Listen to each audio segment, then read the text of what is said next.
Now, the U.S. President's Emergency Plan for AIDS Relief, PEPFAR, was launched 15 years ago to address the AIDS epidemic around the world. When PEPFAR began, only 50,000 people in Africa were on life-saving HIV treatment.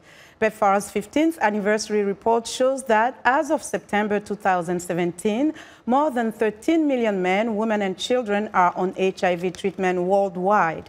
PEPFAR has enabled more than 2 million babies to be born HIV-free to HIV-positive mothers. One such mother is our studio guest, Babalwa Mbono, who was diagnosed with HIV while pregnant, but received treatment to prevent transmission of the virus to her child, thanks to the organization Mothers to Mothers. Babalwa is now a trainer with Mothers to Mothers in Pretoria, South Africa. Babalwa, thank you so much for joining us. Pleased to meet you. So tell us about your experience briefly as you were pregnant and then discovered that you were infected with the virus. What was it like navigating through the health system to get care? Those days when you were HIV positive, it was so difficult because nurses and doctors don't have enough time to have time with you as a client to talk to you and get more information. So I was introduced to Mothers, a mentor mother who was able to take me through the program and educate me more about HIV, which makes me feel much more better and calm. Remember, when you heard the news, you become so shocked and you become angry, and it was a lot of things that were in my mind, thinking of my baby could be infected, I could die. So due to that, I was able now to live longer life, as you can see, helping, advocating for other women to get treatment and take care of themselves. So now you went from being a client, if you will, to now providing services, training other women. Tell us about the type of impact you have seen over the years through the program. We acknowledge the program PEFAR that has brought to us, supporting our program. The impact is much more better. Remember, previously people didn't have any information. Now people know about HIV. People can easily disclose to their families. Stigma and discrimination has been reduced. People are taking their treatment as they are supposed to. So we see good results as mothers that we are enrolling are having healthy HIV-free negative babies. And also those who are on treatment, babies that are HIV positive are also initiated on treatment. So there have been a lot of progress made over the years, according to observers, that in the fight against HIV/AIDS, and some of them you mentioned. However, there are still challenges that remain. Can you tell us, as someone who is directly in touch with the community, what are some of the challenges that you observe on a daily basis?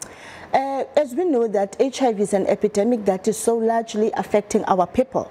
So we still need more resources, we still need more support to be able to reach out to those people that still need our support, that still need to be supported and educated and help them to prevent them to contract HIV, most especially our adolescent and young girls. Remember, we managed to save babies, 2 million babies from being HIV positive, and now these babies are grown up and they become adolescent and become teenagers. So we still have a role to play to make sure that those girls stays negative, and those that unfortunately became positive, we support them by making sure that they are on care and treatment. So what is the message to help these young women stay HIV negative? They seem to be so vulnerable to the pandemic, to the epidemic.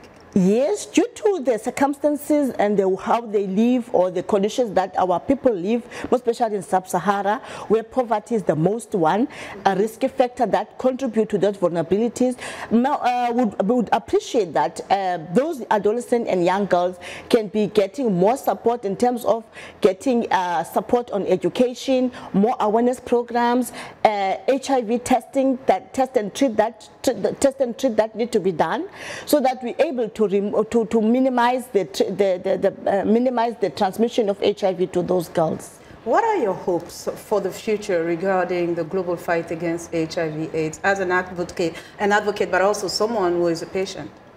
As you can see, we are nearby to end the pandemic. So we hope that we'll continue the journey so that we're able to have free generation in 2030. As our strategic plan says that we are at 90 women, we want to see 90 people on treatment, 90 people on ART, 90 people on virally suppressed. Okay, Babalwa, thank you so much for joining us. Thank you. Safe return back to Pretoria. Thank Love you your so outfit, much. by the way. And Babalwa Mbono is a trainer with the Mothers to Mothers organization in Pretoria, South Africa.